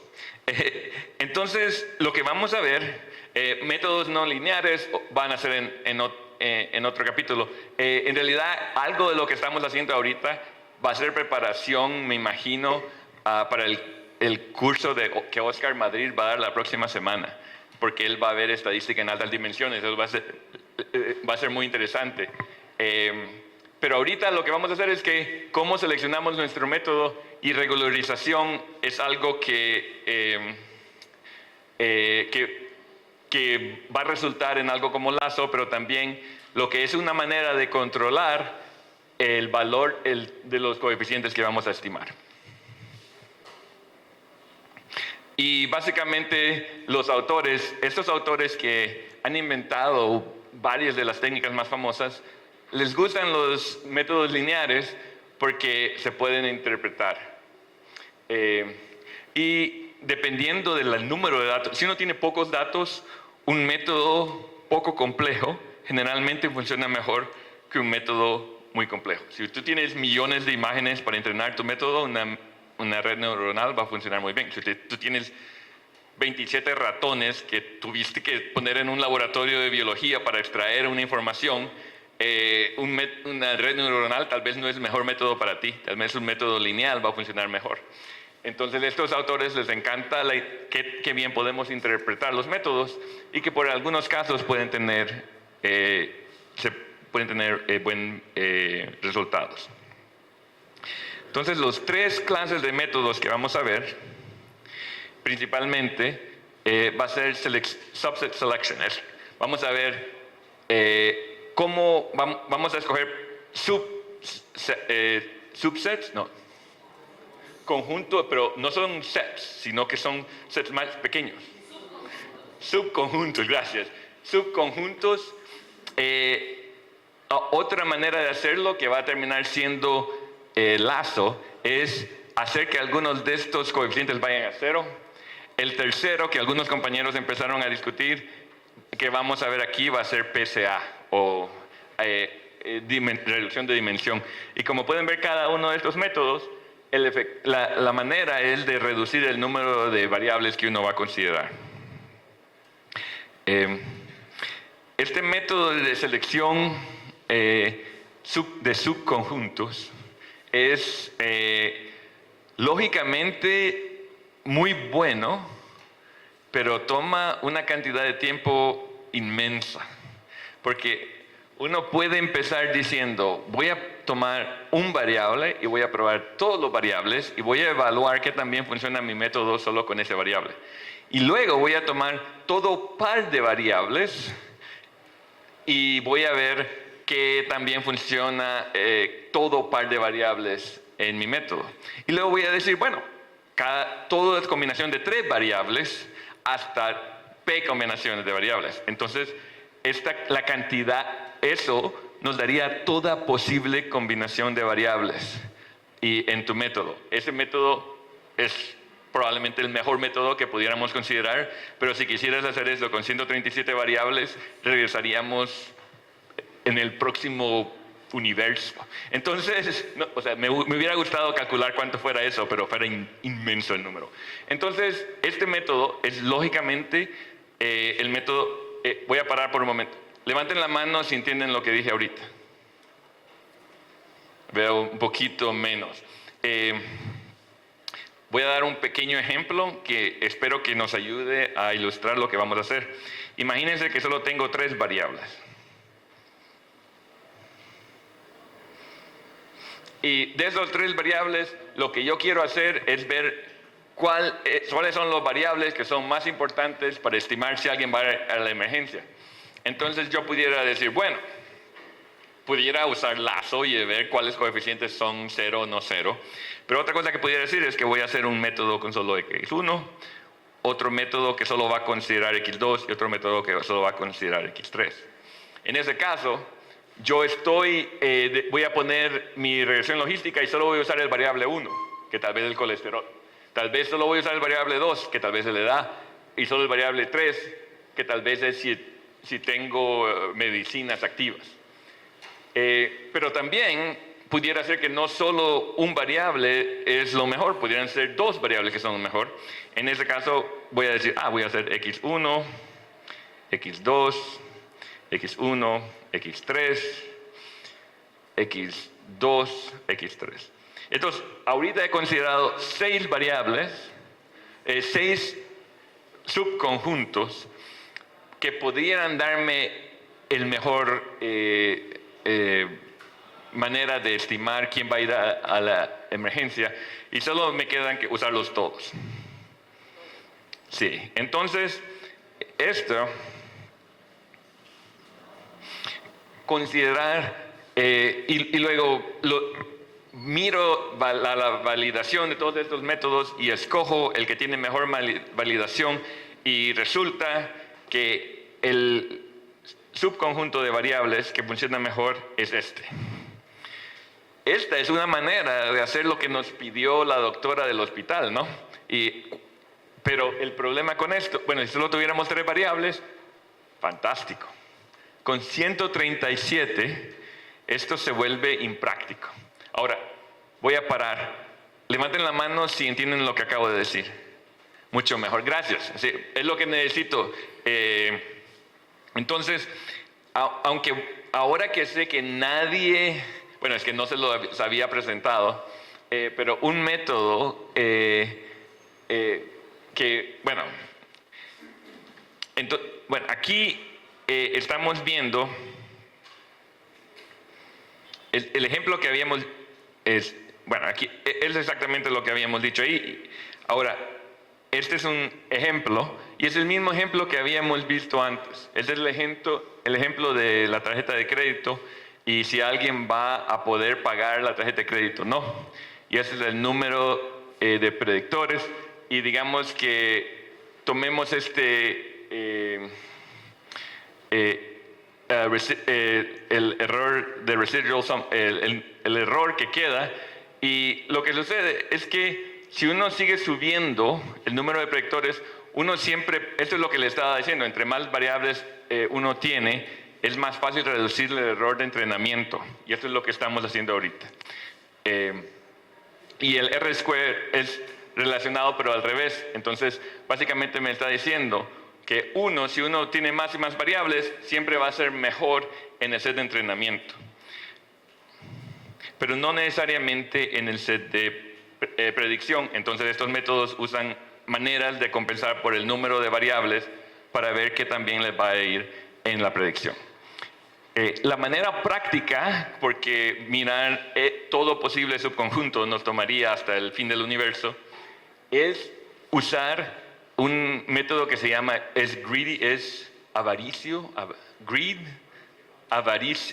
avaricidad, que en vez va a decir, voy a añadir un variable a la vez. Digamos, miremos el mismo caso, y el método que vamos a hacer va a ser cuando se añade. Tenemos x1, x2, x3. Lo que voy a hacer es que voy a primero correr el método x1, luego x2 y x3. Y de estos escojo el que mejor funciona, tal vez fue x2. Entonces, cuando tengo un método de solo un variable, el que mejor funcionó 2, entonces ahora voy a ver si le añado otro variable, si me ayuda o no. Entonces, ahora solo considero, en vez de considerar todo posible subconjunto, miro solo los subconjuntos que incluyen el que fue mejor la primera vez. Entonces, aquí consideraría x2, x1 y x2, x3.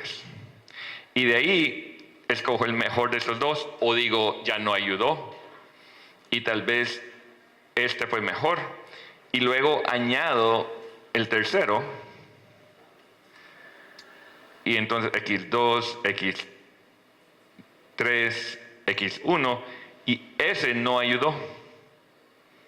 O sea, dejó de mejorar mi método. Entonces, el mejor método es el método con menos miembros donde ha seguido mejorando mi método. Entonces, esto es mucho más rápido que si consideras todos los subconjuntos. Y este es stepwise regression, regresión a pasos. Forward es yendo adelante, porque yendo para atrás es que uno comienza con todos los variables y empieza a sacar variables. Eso también está en el libro, simplemente, pero la idea es lo mismo. Uno comienza con nada y empieza a añadir uno a la vez. Uno comienza con todo y empieza a quitar uno a la vez. Y esto es básicamente lo que vemos en forward stepwise regression, que cuando uno va adelante va añadiendo un variable a la vez, a ver si le ayuda. Y este es básicamente el mismo detalle para forward regression. Lo que sucede que cada vez cuando añado uno y digo, funciona esto mejor, pudiera hacerse con cross validación cruzada, que es lo que hemos estado usando. También se puede usar uno de estos modelos de información teórica.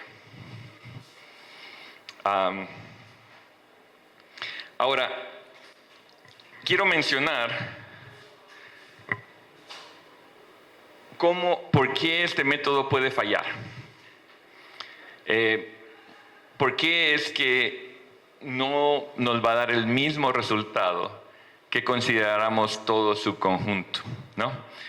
Porque podría ser, hagamos el mismo ejemplo, tenemos x1, x2, x3, y les voy a decir desde ahorita que x2 y x3, este es el mejor subconjunto.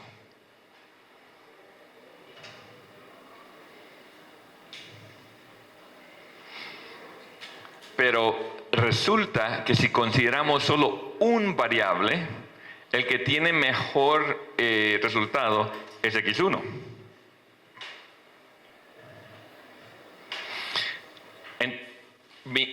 Déjenme verlo de esta manera.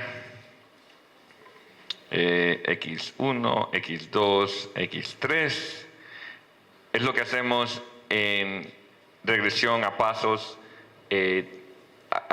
adelantada, y ahí el que mejor funcionó fue x1. Cuando consideramos las dos versiones de dos variables, es posible que de esas este sea el mejor. Pero si la mejor combinación son x2 y x3, ya no la consideramos si x1 es el que funciona mejor en el primer caso. Y esto puede suceder porque x1 y x2 pueden estar correlacionados. Entonces, si solo puedes usar un variable, x1 es el mejor, pero si la combinación de x2 y x3 es mejor. Entonces, cuando usas uno de estos métodos avaricios, no está avarientos, gracias. Aprecio la ayuda. Me quedo aquí un semestre y finalmente aprendo, les digo. Pero entonces, no están, es posible que no encuentren el mejor método, pero lo van a encontrar antes de que termine el universo. Entonces, tenemos que escoger qué es lo que queremos. Solo quiero exponerlos a eso. Y esta es la manera de lo que sucede si vemos el mismo ejemplo de la tarjeta de crédito. Si miramos cuál es la mejor variable de 1, sería el rating. De 2, rating y income. Income es la cantidad que uno gana. 3 es rating, income, si el número de tarjetas de estudiante. De 3, rating, income y si es estudiante. 4 es cards, income, student limit. Si miran aquí, entra...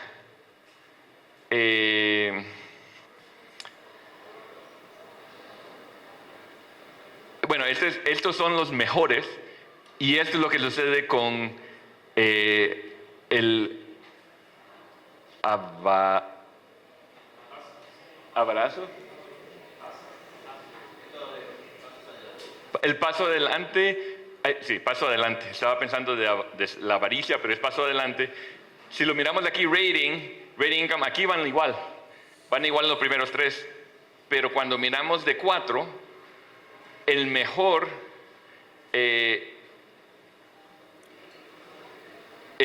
aquí cambia, porque rating tiene que ser miembro, porque fue el que funcionó mejor primero, pero cuando miras a 4, rating ya no...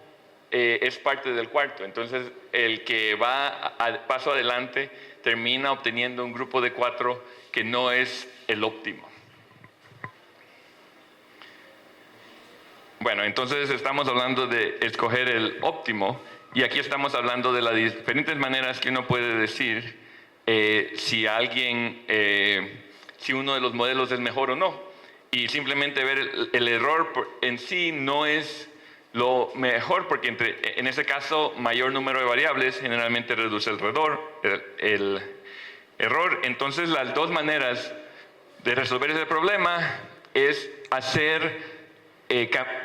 compensar por el número de variables, como restando el número de variables, usando las fórmulas de información teórica, o estimando el error directamente como con validación cruzada.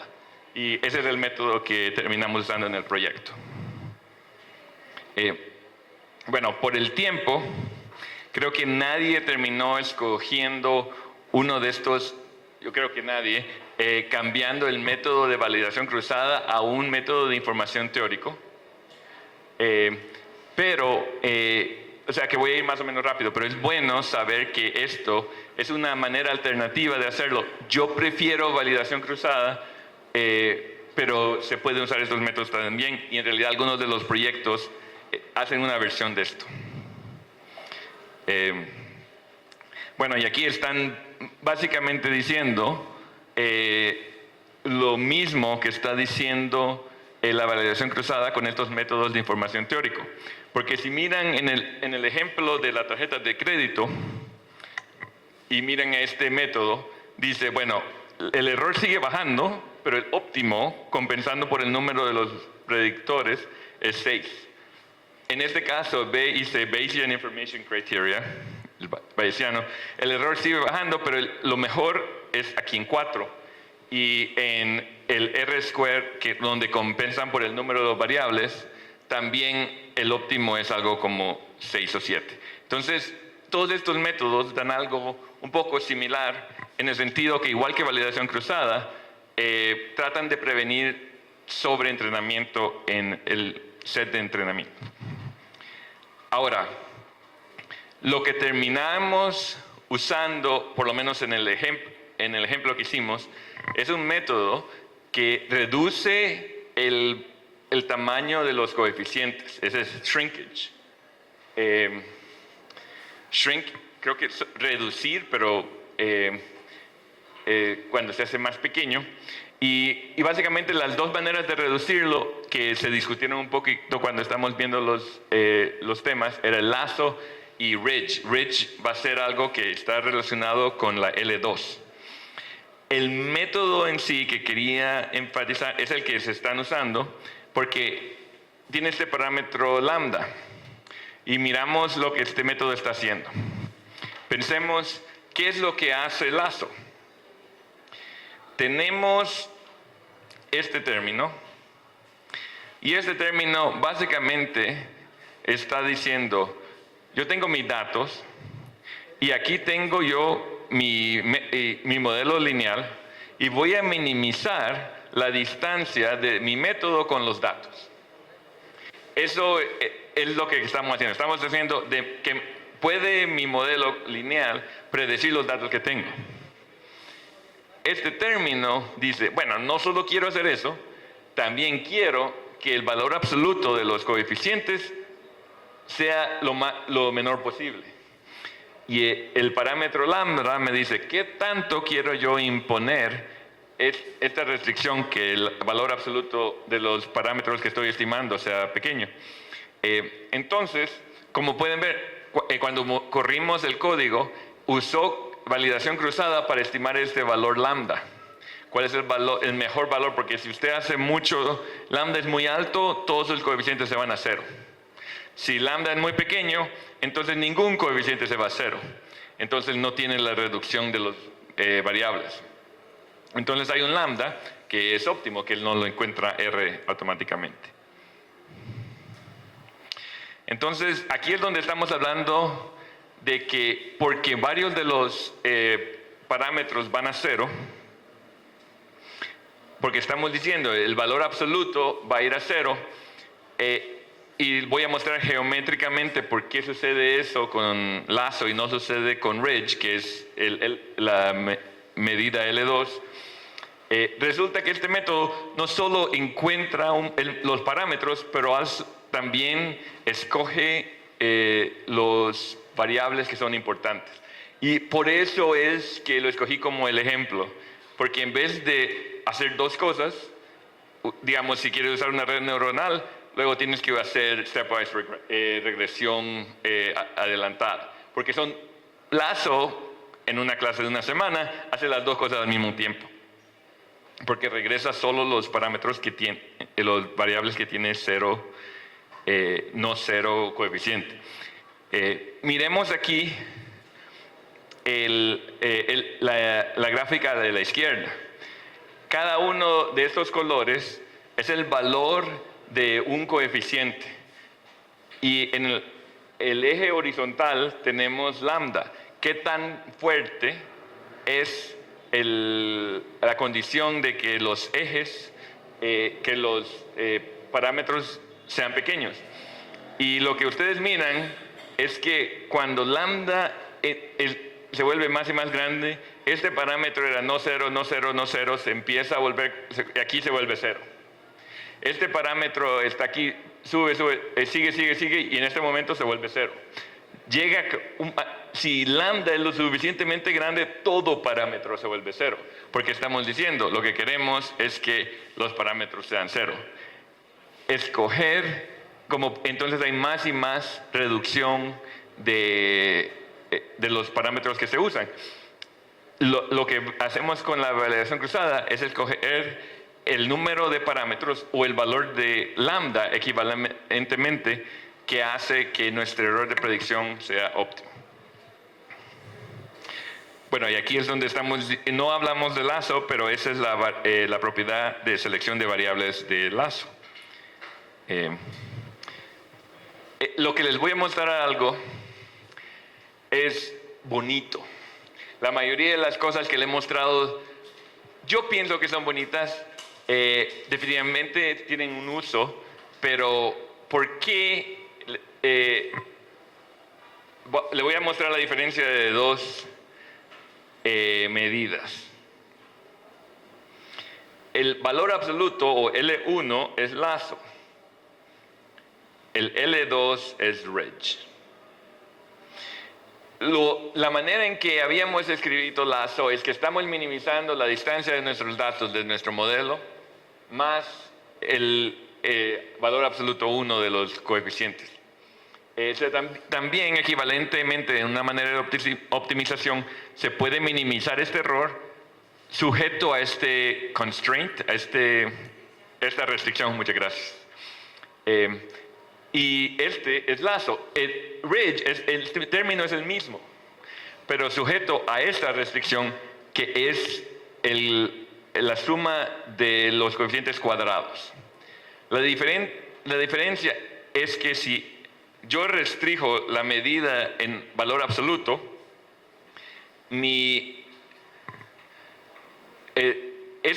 esta cantidad es 1 en geométricamente este cuadrado.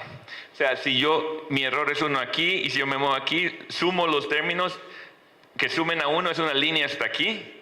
Si sumo los términos, llega hasta aquí, llega hasta aquí. Entonces, esta restricción es 1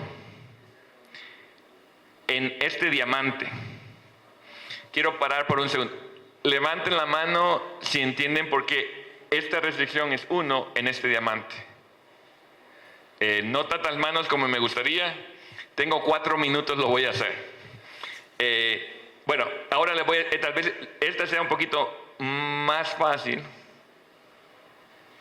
Pero si tengo dos parámetros, digamos B1 y B2, B1 y B2, y si yo digo que la suma de los B1 y B2, esto quiere decir B1 más B2 es igual a 1. Este es un círculo, ¿no? Aquí, valor absoluto de 1 más valor absoluto de 2 es igual a 1.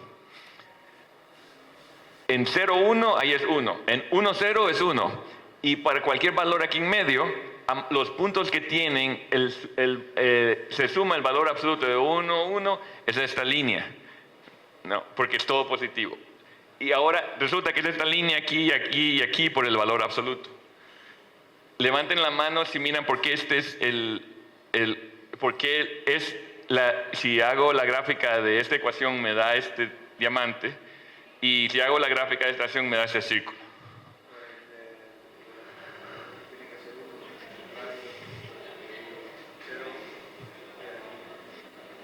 Exacto, exacto. Ahora, bueno, este va a ser un buen momento para terminar, pero vamos a seguir en el trabajo grupal. Esto es algo para mí bonito.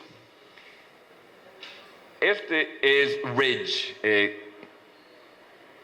¿Cómo se dice ridge en español? No sé. Bueno, este es L2. Recuérdense que queremos minimizar la distancia de nuestros datos de nuestro método lineal en el cuadrado del error. Entonces, si miramos, este es que también nuestros datos están prediciendo nuestro modelo, prediciendo los datos. Aquí estamos hablando de esta función. Estos son los datos, este es el modelo. Si vemos el cuadrado de eso, así como variamos los parámetros 1 y 2, nos da diferentes conturas de esta función. Esta es la restricción.